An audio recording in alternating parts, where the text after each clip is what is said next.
ಕ್ರಿಸ್ಮಸ್ಗೆ ಒಂದು special cake ಅನ್ನ ಹೇಳ್ಕೊಡ್ತಾ ಇದ್ದೀನಿ. ತುಂಬಾನೇ ರುಚಿಯಾಗಿರುತ್ತೆ ಹಾಗೂ ನೋಡಕ್ಕೂ ಸಹ ತುಂಬಾನೇ ಚೆನ್ನಾಗಿರುತ್ತೆ. ಇದನ್ನ ನೀವು ಬೇರೆ ಫಂಕ್ಷನ್ ಅಲ್ಲೂ ಸಹ ಮಾಡ್ಕೋಬಹುದು. ಬನ್ನಿ ನೋಡೋಣ ಯಾವ ರೀತಿಯಾಗಿ ಮಾಡೋದು ಅಂತ ಹೇಳ್ಕೊಡ್ತೀನಿ. ಎಲ್ಲೂ ಸಹ ವಿಡಿಯೋನ ಸ್ಕಿಪ್ ಮಾಡಬೇಡಿ, ಪೂರ್ತಿಯಾಗಿ ನೋಡಿ. ಮೊದಲಿಗೆ ನಾನು ಇಲ್ಲಿ ಕೇಕ್ ಮಾಡುವಂತಹ ಟಿನ್ನನ್ನ ರೆಡಿ ಮಾಡ್ಕೊತಾ ಇದ್ದೀನಿ. ಸ್ವಲ್ಪ ಎಣ್ಣೆ ಮತ್ತು ಮೈದಾ ಹಿಟ್ಟನ್ನು ಹಾಕಿ ಈ ರೀತಿಯಾಗಿ ರೆಡಿ ಮಾಡ್ಕೊತಾ ಇದ್ದೀನಿ. ಬಟರ್ ಪೇಪರ್ ಇದ್ರೆ ಅದನ್ನು ಸಹ ಯೂಸ್ ಮಾಡ್ಕೋಬಹುದು. ಈಗ ಮೊದಲಿಗೆ ನಾನೊಂದು ಮಿಕ್ಸಿ ಜಾರಲ್ಲಿ ಗೋಧಿ ಹಿಟ್ಟನ್ನ ಹಾಕೊತಾ ಇದ್ದೀನಿ. ಇಲ್ಲಿ 1 ಕಪ್ ಅಷ್ಟು ಗೋಧಿ ಹಿಟ್ಟನ್ನ ತಗೊಂಡಿದ್ದೀನಿ. ಹಾಗೆ ಇದಕ್ಕೆ ಒಂದು ಅರ್ಧ ಕಪ್ ಅಷ್ಟು ಸಕ್ಕರೆಯನ್ನ ಹಾಕೊತಾ ಇದ್ದೀನಿ. ನೀವು ಸಕ್ಕರೆ ಬೇಡ ಅಂದ್ರೆ ಬೆಲ್ಲನೂ ಸಹ ಹಾಕೋಬಹುದು. ನಂತರ ಇದಕ್ಕೆ ಒಂದು 1/4 ಕಪ್ ಅಷ್ಟು ಸನ್ಫ್ಲವರ್ ಆಯಿಲ್ ಅನ್ನ ಹಾಕೊತಾ ಇದ್ದೀನಿ. ನಂತರ ಇದಕ್ಕೆ ಒಂದು 1/4 ಕಪ್ ಅಷ್ಟು ಮೊಸರನ್ನ ಆಡ್ ಮಾಡ್ಕೊತಾ ಇದ್ದೀನಿ. ಹಾಗೆ ಒಂದು ಅರ್ಧ ಕಪ್ ಅಷ್ಟು ಹಾಲನ್ನ ಹಾಕೊತಾ ಇದ್ದೀನಿ. ಮೊದಲಿಗೆ ಇಲ್ಲಿ ನಾನು ಒಂದು ಅರ್ಧ ಕಪ್ ಅಷ್ಟು ಹಾಲನ್ನ ಯೂಸ್ ಮಾಡ್ತಾ ಇದ್ದೀನಿ. ಈಗ ಎಲ್ಲವನ್ನು ಒಮ್ಮೆ ಗ್ರೈಂಡ್ ಮಾಡ್ಕೋಬೇಕಾಗುತ್ತೆ. ಅದಕ್ಕೂ ಮುಂಚೆ ನಾನು ಒಮ್ಮೆ ಸ್ಪೂನಿನ ಸಹಾಯದಿಂದ ಈ ರೀತಿಯಾಗಿ ಮಿಕ್ಸ್ ಮಾಡ್ಕೊತಾ ಇದ್ದೀನಿ. ಒಮ್ಮೆ ಮಾಡ್ಕೊಂತೀನಿ, ತುಂಬಾನೇ ರುಚಿಯಾಗಿರುತ್ತೆ ಮತ್ತೆ ತುಂಬಾನೇ ಹೆಲ್ತಿಗೂ ಸಹ ಒಳ್ಳೆಯದಲ್ವಾ.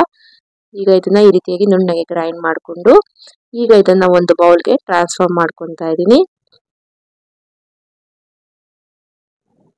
ನಂತರ ಇದಕ್ಕೆ ಒಂದು ಅರ್ಧ ಸ್ಪೂನ್ ಅಷ್ಟು ವೆನಿಲಾ ಎಸೆನ್ಸ್ ಅನ್ನ ಹಾಕೊತಾ ಇದ್ದೀನಿ. ಹಾಗೆ ಒಂದು ಅರ್ಧ ಸ್ಪೂನ್ ಅಷ್ಟು ಬೇಕಿಂಗ್ ಸೋಡಾ, 1 ಸ್ಪೂನ್ ಅಷ್ಟು ಬೇಕಿಂಗ್ ಪೌಡರ್, ನಂತರ ಒಂದು 2 ಸ್ಪೂನ್ ಅಷ್ಟು ಹಾಲನ್ನ ಹಾಕೊತಾ ಇದ್ದೀನಿ. ಈಗ ಒಮ್ಮೆ ಚೆನ್ನಾಗಿ ಒಂದು ಸ್ಪೂನಿನ ಸಹಾಯದಿಂದ ಮಿಕ್ಸ್ ಮಾಡ್ಕೊಳ್ಳೋಣ. ಇನ್ನು ನಮ್ಮ ಚಾನೆಲ್ ಅನ್ನ ಸಬ್ಸ್ಕ್ರೈಬ್ ಮಾಡಿಲ್ಲ, ಪ್ಲೀಸ್ ಸಬ್ಸ್ಕ್ರೈಬ್ ಮಾಡಿಕೊಂಡು ವಿಡಿಯೋಗಳನ್ನ ಪೂರ್ತಿಯಾಗಿ ನೋಡಿ ನಮಗೆ ಸಪೋರ್ಟ್ ಮಾಡಿ. ಈಗ ಇದು ಚೆನ್ನಾಗಿ ಮಿಕ್ಸ್ ಆಗಿದೆ. ಈಗ ಮತ್ತೆ ಇನ್ನೊಂದು ಬೌಲ್ ಅನ್ನು ತಗೊಂಡು ನಾನಿಲ್ಲಿ 2 ಪಾರ್ಟ್ ಆಗಿ ಡಿವೈಡ್ ಮಾಡ್ಕೊತಾ ಇದ್ದೀನಿ ಬ್ಯಾಟರ್ ಅನ್ನ. ಈಗ ಒಂದು ಬ್ಯಾಟರ್ ಅಲ್ಲಿ ನಾನು 1 ಸ್ಪೂನ್ ಅಷ್ಟು ಡಾರ್ಕ್ ಚಾಕ್ಲೇಟ್ ಪೌಡರ್ ಅನ್ನು ಹಾಕಿ 1.5 ಸ್ಪೂನ್ ಅಷ್ಟು ಹಾಲನ್ನು ಹಾಕಿ ಒಮ್ಮೆ ಚೆನ್ನಾಗಿ ಮಿಕ್ಸ್ ಮಾಡ್ಕೊತಾ ಇದ್ದೀನಿ. ಈ ಕನ್ಸಿಸ್ಟೆನ್ಸಿಯಲ್ಲಿ ಮಿಕ್ಸ್ ಮಾಡ್ಕೋಬೇಕಾಗುತ್ತೆ. ಈಗ 2 ಬ್ಯಾಟರ್ ರೆಡಿ ಆಗಿದೆ. ಈಗ ಕೇಕ್ ಮಾಡುವಂತಹ ಟಿನ್ ಅನ್ನ ತಗೊಂಡು ನಾನು ಯಾವ ರೀತಿಯಾಗಿ ಅಪ್ಲೈ ಮಾಡ್ತಾ ಇದ್ದೀನಿ ನೋಡ್ತಾ ಇರ್ಬೋದು ಬ್ಯಾಟರ್ ಅನ್ನ. ಆ ರೀತಿಯಾಗಿ ಲೇಯರ್ ಹಾಕೋಬೇಕಾಗುತ್ತೆ. ಈ ರೀತಿಯಾಗಿ ಒಂದ್ರ ಮೇಲೆ ಒಂದನ್ನು ಬ್ಯಾಟರ್ ಅನ್ನ ಹಾಕೋಬೇಕಾಗುತ್ತೆ. ಒಂದ್ಸರಿ ಚಾಕ್ಲೇಟ್, ಒಂದ್ಸತಿ ನಾರ್ಮಲ್ ಪ್ಲೈನ್ ಬ್ಯಾಟರ್ ಅನ್ನ. ಇನ್ನು ನಮ್ಮ ಚಾನೆಲ್ ನಲ್ಲಿ ಸುಮಾರು ವೆರೈಟಿ ಆದಂತಹ ಸ್ವೀಟ್ ವಿಡಿಯೋ, ಸ್ನಾಕ್ಸ್ ವಿಡಿಯೋಗಳನ್ನ ಅಪ್ಲೋಡ್ ಮಾಡಿದ್ದೀನಿ. ಟ್ರೈ ಮಾಡಿ ಹೇಗ್ ಬಂತು ಅಂತ ಕಮೆಂಟ್ ಮೂಲಕ ತಿಳಿಸಿ. ಈಗ ನೋಡ್ತಾ ಇರ್ಬೋದು ಒಂದು ಟೂತ್ ಪಿಕ್ ನ ಸಹಾಯದಿಂದ ಈ ರೀತಿಯಾಗಿ ಡಿಸೈನ್ ಮಾಡ್ತಾ ಇದ್ದೀನಿ.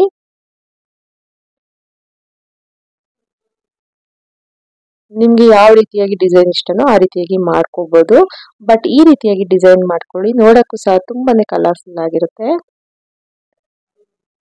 ನೋಡಿ ಈಗ ಇದು ರೆಡಿ ಆಗಿದೆ. ಈಗ ಇದನ್ನ 2-3 ಸತಿ ಟ್ಯಾಪ್ ಮಾಡಬೇಕಾಗುತ್ತೆ. ಯಾವುದೇ ರೀತಿಯಾದಂತಹ ಏರ್ ಬಬಲ್ಸ್ ಇರಬಾರ್ದು. ಈಗಾಗಲೇ ನಾನು ಕಡಾಯಿಯನ್ನ ಬಿಸಿ ಮಾಡೋಕೆ ಇಟ್ಟಿದ್ದೆ, ಸ್ವಲ್ಪ ಉಪ್ಪನ್ನ ಹಾಕಿ. ಈಗ ಅದರಲ್ಲಿ ನಾವು ಮಾಡಿಟ್ಕೊಂಡಿರುವಂತಹ ಕೇಕ್ ಟಿನ್ನ ಇಟ್ಟು ಒಂದು 30 ರಿಂದ 35 ನಿಮಿಷ ಬೇಕ್ ಮಾಡಬೇಕಾಗುತ್ತೆ.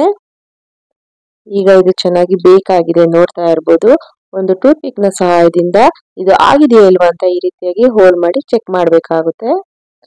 ನೋಡಿ ಸ್ವಲ್ಪನೂ ಸಹ ಫ್ಲೋರ್ ಅಂಟ್ಕೊಂತಾ ಇಲ್ಲ ಟೂತ್ ಪಿಕ್ ಗೆ. ಇದು ರೆಡಿ ಆಗಿದೆ. ಈಗ ಹೊರಗಡೆ ತೆಗೆದು ಇದನ್ನ ಸ್ವಲ್ಪ ತಣ್ಣಗಾಗೋಕೆ ಬಿಡಬೇಕಾಗುತ್ತೆ ಪೂರ್ತಿಯಾಗಿ. ಈಗ ಕಂಪ್ಲೀಟ್ ಆಗಿ ತಣ್ಣಗಾದ್ಮೇಲೆ ಈ ರೀತಿಯಾಗಿ ಡಿಮೋಲ್ಡ್ ಮಾಡಬೇಕಾಗುತ್ತೆ. ನೋಡಿ ಎಷ್ಟು ಚೆನ್ನಾಗಿ ಕುಕ್ ಆಗಿದೆ ಅಂತ, ಮತ್ತೆ ಎಷ್ಟು ಸಾಫ್ಟ್ ಆಗಿ ಬಂದಿದೆ ಅಂತ. ನೀವು ಬೇಕಾದ್ರೆ ಇಲ್ಲಿ ಮೈದಾ ಫ್ಲೋರ್ ಅನ್ನು ಸಹ ಯೂಸ್ ಮಾಡ್ಕೋಬಹುದು. ಇದನ್ನ ಪೂರ್ತಿಯಾಗಿ ತಣ್ಣಗಾದ್ಮೇಲೆ ಅಷ್ಟೇ ನೀವು ಕಟ್ ಮಾಡಬೇಕಾಗುತ್ತೆ.